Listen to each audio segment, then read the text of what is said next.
Hi, everyone. My name is Ali Detza, and I'm the proud president of Mission Grammar School in Roxbury, Massachusetts. We're in a neighborhood of Boston. And I'm going to talk to you a little bit today about living our mission fully, innovation in serving infants and toddlers. I am a 15-year member of the Mission Grammar community. Also, I have two young children who have both been through our infant and toddler program. And I'm a proud parent of the community and also a proud school leader. I started out here as a teacher. I taught fifth grade for a very long time and then traveled on up through the grades and was the principal. And now I serve as president. So today's objectives, we're going to take you through a little bit about our journey at Mission Grammar, how we innovated to serve infants and toddlers, and really how to focus on quality, financial vitality, and really propelling Mission Grammar to more fully live its mission. Participants will also consider key takeaways and how to apply this work in your own settings. I know many of you are joining us from all parts of the country, and we're hoping you can apply some of these principles to think about how this might relate to your own context and continue to help you live your mission at your school. So we had a very innovative vision. Prior to 2017, Mission Grammar was serving our pre-K scholars, so 3-year-olds and up. And in 2017, with the support of the Lynch Foundation, we launched a real campaign to be able to serve infants and toddlers. And this model was one of its kind. We didn't see any other models in the city of Boston or in our surrounding areas that were doing this work. We saw such passion and love and quality happening in our early childhood programming, and we really had a great desire to expand that to serve infants and toddlers. And I'll tell you more about that journey.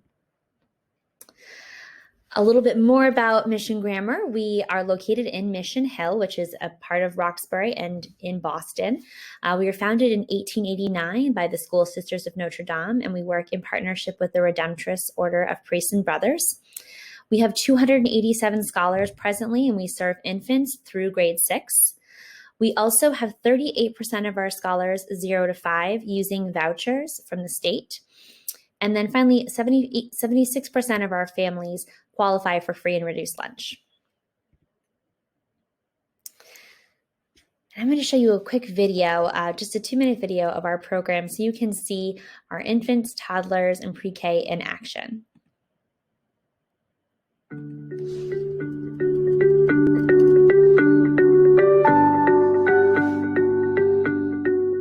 I believe early education is the key to student success because it's where they actually begin the fundamentals of learning, the fundamentals of friendship, the fundamentals of truly understanding themselves and understanding academics.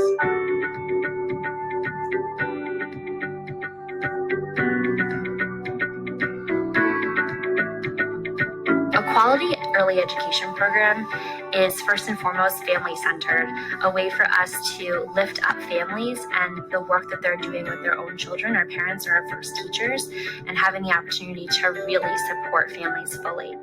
A quality education experience is also rooted in research. We are blessed to have a fantastic partnership with the Lynch Foundation, where we have not only the highest quality materials that are in front of kids and beautiful spaces that are inspiring to learn in, we also have the very best teachers that we're putting in front of those children each and every day. Our little one started here at use 3 months, and just to see even at that early age, the development and the growth that we have seen has been really amazing. I love working at Mission Grammar. I really do. I think that our school runs more as a family than it does a business. We care about each other. The teachers care about each other and supporting each other. The students care about supporting each other. The teachers care about supporting the scholars. And the scholars care about supporting the teachers. Mission Grammar is not only a community, but a family, and it is a family to me. It has really raised me as an educator, as a teacher, as a leader, as a mom. After a long day driving home with 2 kiddos in the back and being able to hear them talk about hopes and dreams, the collaborative language we're talking about at school, being on the road to college, those are the most gratifying moments when I see the action that I've been able to take as a school leader impacting my own kids. And I'm so proud of that.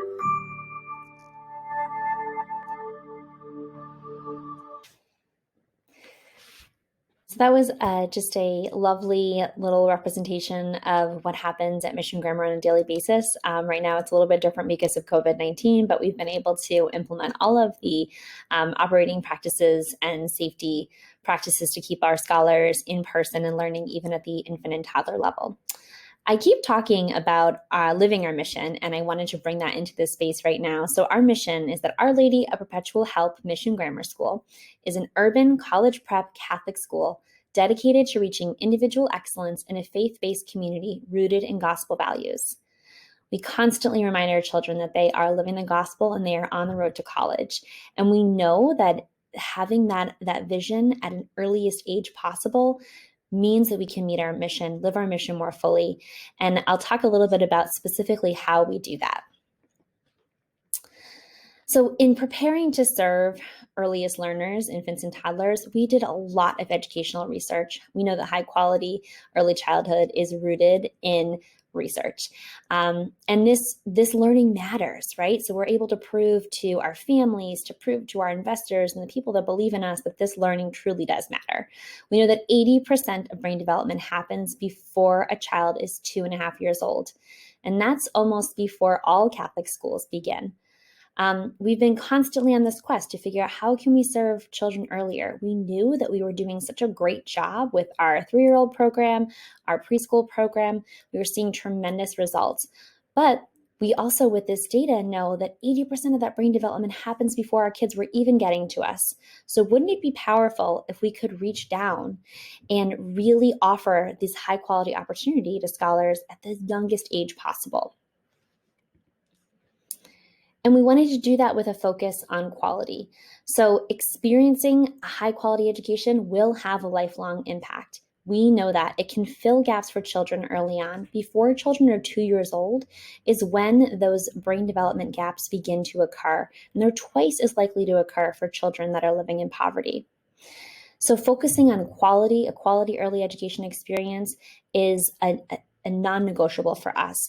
And when we mean quality, we really mean focusing on teacher quality, teacher abilities, licenses, credentials, and also the curriculum and standard of care, using our early childhood and care guidebook as a guidepost for us, as well as high quality curriculum. I'll show you a little bit of what I'm talking about with that, but we use something called OWL, building blocks, really research-based curriculum that is providing a learning experience. This is not a daycare setting, it is a classroom setting, and really ensuring that that is the messaging we're sending. It's not just care, it's high quality care and learning and instruction that goes hand in hand. We also have been able to serve the whole family. And this is really where I start to think about that fully living our mission so fully. Being along with new parents, with siblings, has really helped us to nurture that special partnership and bond with families. Imagine a family that is a new mom, somebody who is experiencing all of the joy and pain and love and challenge that comes along with being a new mom, and knowing that Mission Grammar or your school is going to be that first stepping stone introduction to a school environment really makes the school part of the whole family. We also have been able to really truly bond in love and faith with our families. We've had children be baptized with us and their families, of course. We've seen children develop as scholars in their faith and really know from infancy that we are a Catholic school. We're living the gospel, and we're doing so with them and serving their whole family. One of the pieces that I find so lovely about being able to work with families in this way is we see the development of a whole family. Oftentimes, a family will come to us in the toddler program, and then their child will continue to grow through our school grades. And then mom will have another baby, and they'll start out in the infant program. This is Leitu and Kaya, some of our scholars that returned to us after the pandemic. We reopened on July 6th, and here's a picture of their first day coming back. But to see the whole development of the family is such a unique gift and opportunity. Really, our infant and toddler teachers especially not only are caring for the scholars, but they're really caring for the whole family and instituting that ideal and belief and the foundation for our scholars and for our teachers is really critical as we form those relationships all the way through the grades. We've seen increased family engagement because of this. We've seen really positive relationships with school and increased trust and collaboration. I will say that that has really been a linchpin for us, especially as we've navigated the pandemic. Families trust us and they are willing to share their feedback and their thoughts with us because we really are championing the whole family. We want the family to be successful and we want to see their scholars thrive and succeed in our environment. Also, there is this opportunity to make an impact. Sharing this data with your board, sharing it with other partners and potential supporters is critical. This is called the Heckman equation, and it's developed by a professor emeritus from the University of Chicago named James Heckman.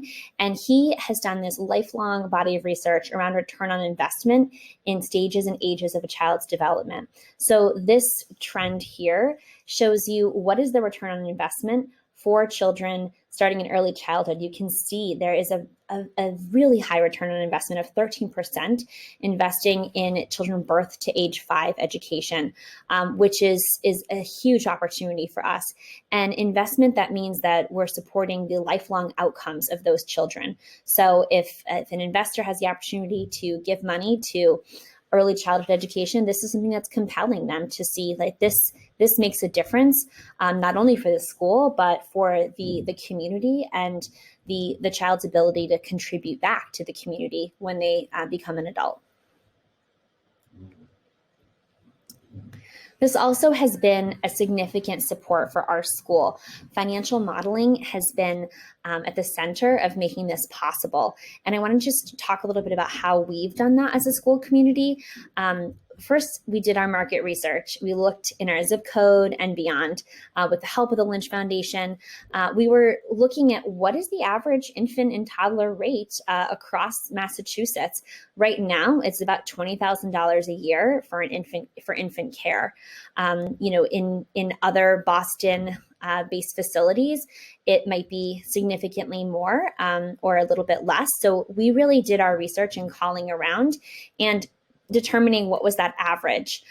We also, with our financial modeling, wanted to shift to a full day year-round model. We knew that our families were expecting that level of care because that's what our competitors in the marketplace were able to provide. So with that, we were able to really annualize these as tuitions. And imagine being able to open a classroom with 7 infants, but those tuitions annualizing at $20,000 a year is quite powerful and really demonstrates the financial vitality that this program can offer to your school community. Also, I want to say that when we were shifting our model to a full day year-round model, we knew that our kids coming out of toddlers, our families would also expect that year-round full day model in the 3-year-old program and the 4-year-old program. So we began to ramp that model up over time. So we had the year-round full day infants and toddlers, and then the following year we had year-round full day 3-year-olds and then 4-year-olds as well. The last piece I wanted to say on financial modeling, and just in this slide, was that we've been utilizing tuition vouchers for early education. Now, many states have different voucher programs, so I would highly recommend that if you're not currently accepting vouchers and your state has vouchers, to consider how you might be able to do that. This is a reliable, steady source of income and really has an opportunity to continue to contribute to the financial vitality of your program. Right now, we have I mentioned at the top of this session, we have about 35% of our kids utilizing vouchers from birth to 3, and in the state of birth to 5. And in the state of Massachusetts, the full day voucher ends at age 5 or in kindergarten, at the end of kindergarten. And then you can do an extended day voucher. Many states have different setups, so I would highly recommend taking a look at what is available in your area. Here's just a snapshot of our initial planning process and a way for you to start getting your head around some of these numbers. So I will share with you in a moment a handbook that we utilize to start some of this foundational thinking. But initially thinking, what are our construction and classroom materials in year one? Again, we launched this in 2017, so this was created in 2016. And then we analyzed that we were going to have about a need for $185,000 for construction and classroom material costs. We also then thought about what our staffing costs would be. That's not just staffing costs for the teacher in the classroom, but we were going to hire a director as well. And then we had teaching assistants as well as float staff, and other shared staffing costs as well. So then we were able to project what our tuition revenue would be, and then look at what the surplus or deficit would be after that. The high quality seats on the bottom is something to note that obviously continues to increase. So this was a multi-year model for us to look at how are we going to continue to vamp this program up and up over the years. And at the end of so year 6, then that whole entire center, actually in year 4, is all year round and full day. So that makes a significant impact on the revenue and the surplus, what you're seeing here. I encourage you to do this exercise just to start thinking about how this could financially impact your school community and the vitality that it would add. Again, not only is it adding this financial piece, but it's adding this level of quality that is going to continue to support your school, and also adding an enrollment pipeline for the rest of your school. So the existing infrastructure is really interesting in our setup. If somebody were to start a daycare on their own, they would have to worry about all of the additional things that come along with that. The school setup, the shared services, facilities, meals, telephone, utilities, all of those things, as well as insurance and cleaning staff.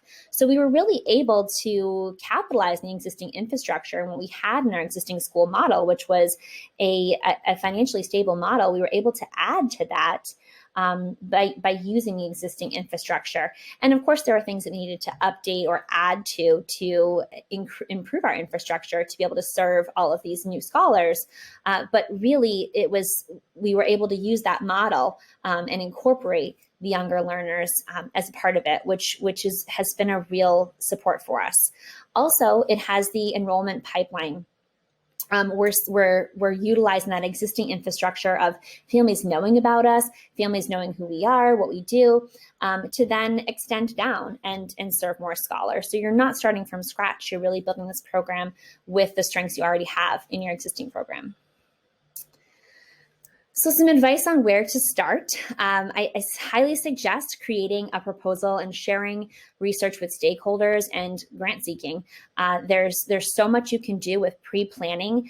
I will also recommend really leaning on the expertise in the field to create a budget. So seeing what is out there, who are your champions that are really well-versed in early education and care, and what that looks like. So starting with the early education and care website in your state is a great place to go, and looking at what are the requirements to run an infant and toddler program. Every state is uniquely different. Some states have different considerations around license exemption or licensing. So make sure you really do your homework on that. And then consider what your program strengths and needs are. Like where are you really, really robust, and what are some areas that you're working on, so you can think about how this program could add to that and really help you address some of what those needs are. And then I would really identify readiness with the help of experts in the field. So call other area centers, talk to them about what they do, what are their practices, what are their professional developments, what do those look like? Are there Catholic daycares in your community? Is the Catholic Charities operating in your community? There are many different experts that just would be very happy to call and talk with you about their program. What are the benefits? What are the needs? What are the strengths? And really help talk more about your program. I would be one of those people that would be very happy to stay in touch. So I also asked for some advice from one of our partners. I mentioned the Lynch Foundation. They have been a true champion of early education in the city of Boston and beyond. They do this work because they know that it actually matters. It matters significantly. And they also know that it continued to help the social and emotional development of scholars, academic success, the needs of the whole scholar and family. and they know that it is a financially sustainable model for schools to implement. The Lynch Foundation has very generously offered this handbook resource, which I will share in the materials with you as well in these slides. You can just click here and it will take you right to their handbook. So we're really grateful to the Lynch Foundation for agreeing to share this with everyone on the call. We'll have an opportunity to access this content. If you'd like to message me directly at the end of the session, you're welcome to do that. You can do so through the NCEA application and get in touch with me and let me know that you'd like a copy of this. The manual is a fantastic resource for anyone and everyone who's looking to add to their early childhood program or continue to develop it to its fullest capacity. The Lynch Foundation has been working in this space for well over a decade, and this is really a collection of best practices. And again, they invest in this work because they know how the impact that it can make on a child's life, and they also know that it is a smart, wise investment for schools, a financially sound opportunity to continue to grow that foundation of what is possible in a Catholic school. I'll take you to a few key pages. I'd like to just share with you some information. This is at the very beginning, really helping you to analyze how to start your budget. How do you develop a budget? What are those fixed costs that you know that you'll be encountering? And looking at what the age ranges, the grouping sizes, and the staffing parameters are. Obviously, infants and toddlers are not listed here, but it is 2 to 7 for the infants, the age range for infants, 2 adults to 7 children, and 2 adults to 9 children for toddlers. And on this page, you can delve into a little bit more of the market research and recruitment initiatives. Really, the places where you can go to get more information about neighborhood and census data, looking at, this is a really great place to go when you're preparing that presentation for your board or for your pastor or for a community group, acknowledging, what kind of growth trends are you seeing in your neighborhood? What's the demographic research? What are the enrollment trends? What is the need in the public system right now? What need is not being met? And where are there opportunities for you to grow and continue to be a competitor in the early childhood space?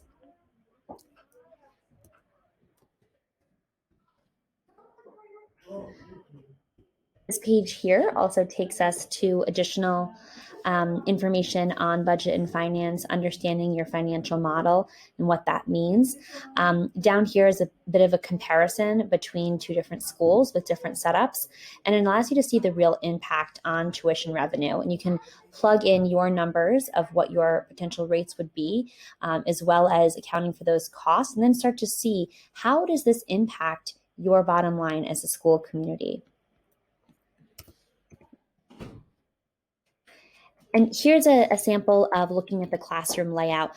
This is just using all of the years of experience, the experts that the Lynch Foundation has had access to, but really just bringing in the research of early childhood education. So here's a sample of what a classroom setup could look like. They have this set up with quick links to each of these designated areas when you're building out a classroom space. And it's just a helpful guide for you as a school leader who might not have the background and development in early childhood education to see, what does this look like on paper, and what are the areas you should be planning for when looking at your budget and also your space that you have available to you. There's some other samples here too of how to set up classrooms, tips for purchasing, really just a how-to guide for making this successful in your school community. And again, this is going to be available to everyone who would like a copy. I'm happy to share it. And you can also reach out to me with additional questions or wanting to see models and how this can impact your school as well.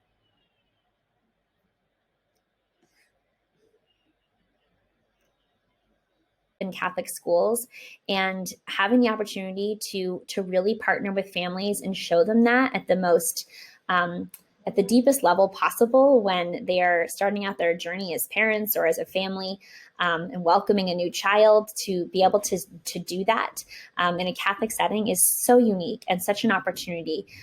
So I wish you the best as you consider this opportunity for your school. I encourage you to keep planning, researching, and sharing your vision.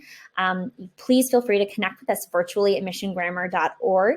And you're welcome to connect with me at adetson@missiongrammar.org as well.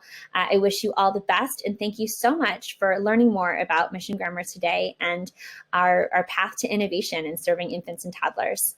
Thank you.